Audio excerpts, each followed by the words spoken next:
Hello les amis, ici Laetitia de Soins de Soir. Bon, j'espère que vous allez bien. Moi aujourd'hui, j'avoue que j'ai pas trop, la pêche pour refaire une vidéo parce que hier soir ça a été un peu compliqué. J'ai terminé très tard. J'ai réussi à mettre ma vidéo à minuit moins 5.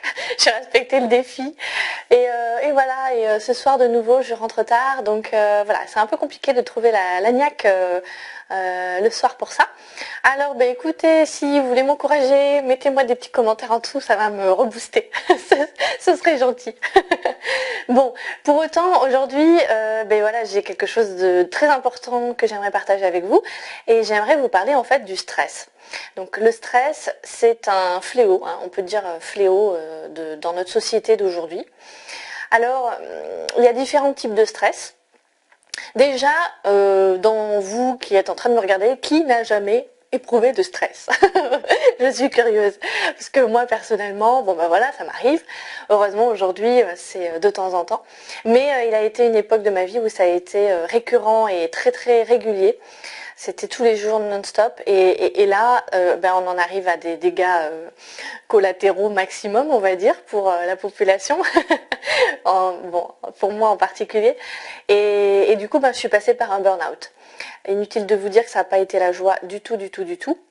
Mais avec le recul aujourd'hui, je peux dire que cette expérience, elle m'a été très positive puisqu'elle m'a permis en fait de... C'était un moment où j'ai cumulé beaucoup de choses, on va dire. Et c'est un moment où en fait j'ai dû retourner, on va dire, à la source en moi pour retrouver du sens dans ma vie. Et ce burn-out m'a permis de faire ce switch, de faire ce passage. J'aime bien vous parler de passage. Le passage. On déroule ses pas et petit à petit, on devient plus sage, on mûrit. C'est ça le passage pour moi. Hein. Donc, pour revenir au stress, voilà, à vous de vous interroger. Le stress, il en existe de différents types. Il y a donc, comme je le disais tout à l'heure, des stress de temps en temps où là c'est pas très grave, on peut vivre une petite angoisse, on peut vivre un moment un petit peu difficile où on va se poser des questions, voilà. Mais si ça reste ponctuel, c'est pas très gênant parce que le jour d'avant et le jour d'après, on va pouvoir récupérer son énergie et on va pouvoir rebondir très facilement. Là où ça devient beaucoup plus ennuyeux, c'est quand ce stress perdure dans le temps. Là, nos corps, physiquement, biologiquement, vont commencer à réagir de façon très difficile. On va sécréter des hormones, les hormones du stress, hein, qui font que on va s'épuiser. On va s'épuiser. Et plus on va tarder à se prendre en charge ou à se faire prendre en charge, puisqu'en général, c'est assez difficile de se prendre en charge soi-même, plus on va tarder à demander de l'aide.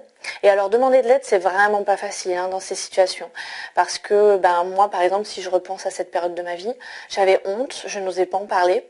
Donc je me suis complètement renfermée sur moi-même, dans ma souffrance, on va dire. Et en parallèle, au niveau de l'extérieur, j'essayais de renvoyer une image qui évidemment était qu'une surface, très lisse. Voilà, donc ça, du coup, ça crée vraiment une espèce de fossé entre ce qu'on ressent vraiment à l'intérieur et l'image que l'on projette à l'extérieur, qui se rajoute aux difficultés et qui du coup font que c'est encore plus difficile. Donc je disais ça pour vous dire quoi Eh bien que voilà, il faut se faire aider parce que il faut oser en parler. Il faut oser reconnaître qu'on est dans cette souffrance parce que c'est une véritable souffrance et c'est une très très douloureuse souffrance. On en néglige l'impact, les impacts, parce que les impacts, ils vont être en fait, ils vont cibler en fait, impacter tous nos domaines de vie, tous les pans de notre existence. Donc gardez bien ça en tête, il n'y a aucun tabou à avoir, il n'y a surtout pas de honte à avoir, comme moi j'ai pu le faire. Non, pas de honte surtout, mais plus, voilà, demander de l'aide, chercher des ressources pour pouvoir sortir de là. Et si j'avais une chose que je ne referais pas comme je l'ai faite à l'époque, eh bien, c'est que je me serais arrêtée au niveau professionnel beaucoup plus tôt. Parce que j'ai voulu tenir, parce que j'avais des responsabilités professionnelles, et qu'en fait, ça a été très très difficile et ça n'a fait qu'empirer les choses. Mais j'ai pas pu avoir cette conscience-là à l'époque parce que eh bien justement j'étais trop consciencieuse et que j'ai voulu en fait faire mon travail le mieux possible et je voulais pas m'arrêter, je voulais faire ça jusqu'au bout. Mais en fait les amis, souvenez-vous de ça, personne n'est irremplaçable. On a beau faire un super boulot, personne n'est irremplaçable. Et votre santé, c'est votre bien le plus précieux et personne ne pourra vous la rendre.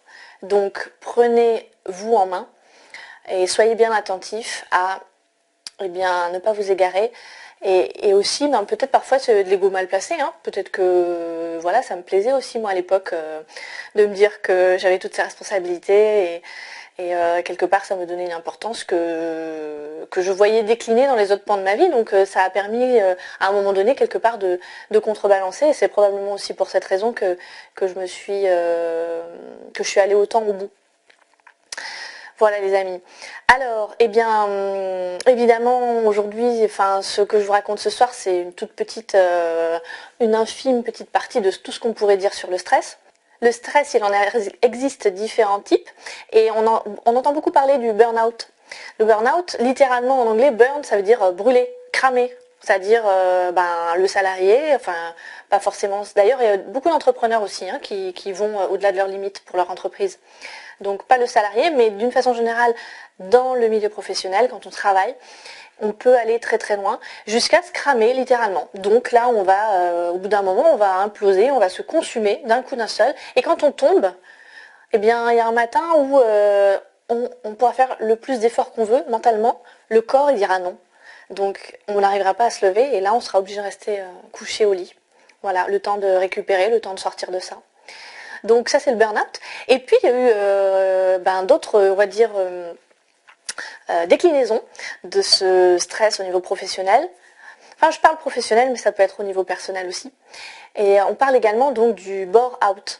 Alors là, boring en anglais, donc c'est l'ennui. Donc c'est quand on s'ennuie.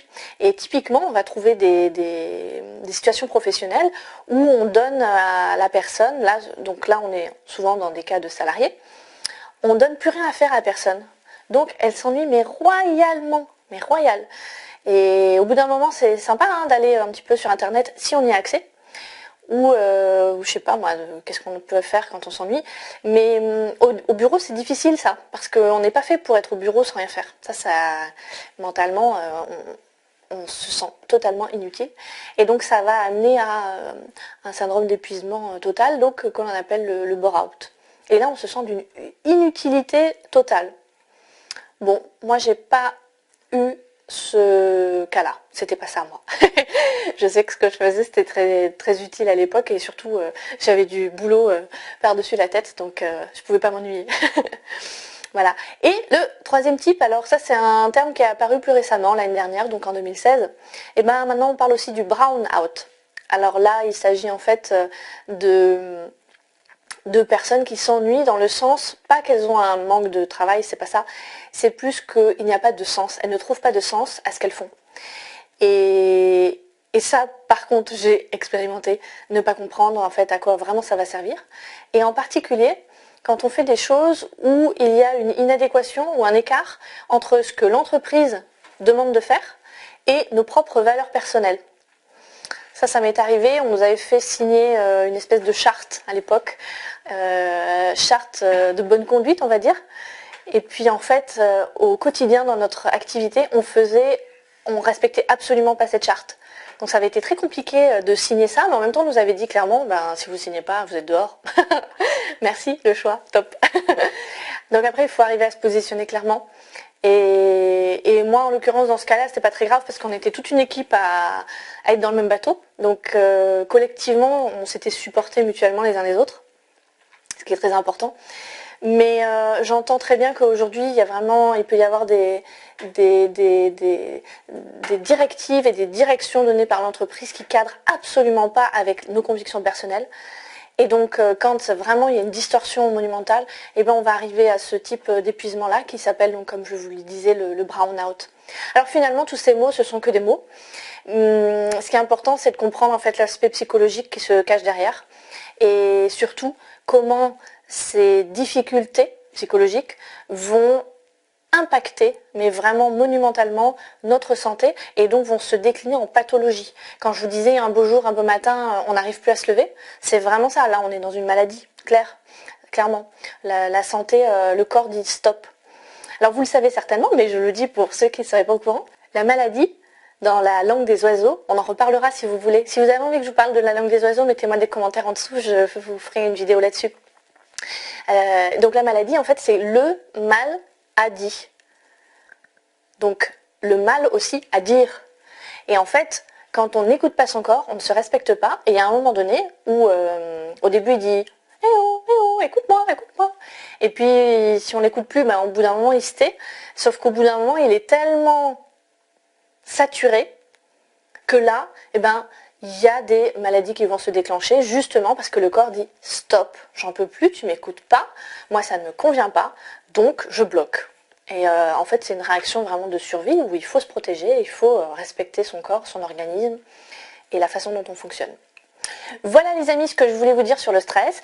Donc surtout ce qui est important, c'est qu'aujourd'hui c'est juste une petite mise en bouche comme d'habitude. Je fais des mini vidéos donc je ne peux pas tout vous dire. Mais en revanche, je vous invite chaleureusement et gratuitement à la webconférence qui va avoir lieu donc jeudi soir à 8 h. Donc c'est le jeudi 26 janvier là, qui arrive dans 4 jours. 20 h. Je vous mets le lien en dessous, inscrivez-vous, c'est gratuit. Et là, je vais recevoir une experte, alors dans beaucoup de domaines et notamment dans le stress. C'est une personne qui a accompagné des centaines d'individus, autant au niveau individuel que dans des organisations, donc dans des entreprises. Elle s'appelle Cathy Labarre et elle est bien plus qualifiée que moi pour vous en parler puisqu'elle propose des solutions et un accompagnement pour en sortir. Et là, jeudi soir, elle va nous en parler, elle va nous expliquer tout ça. Vous allez pouvoir lui poser vos questions en direct, donc inscrivez-vous les amis. Voilà, je vous fais des gros bisous et puis je vous dis à demain, bonne soirée, ciao ciao.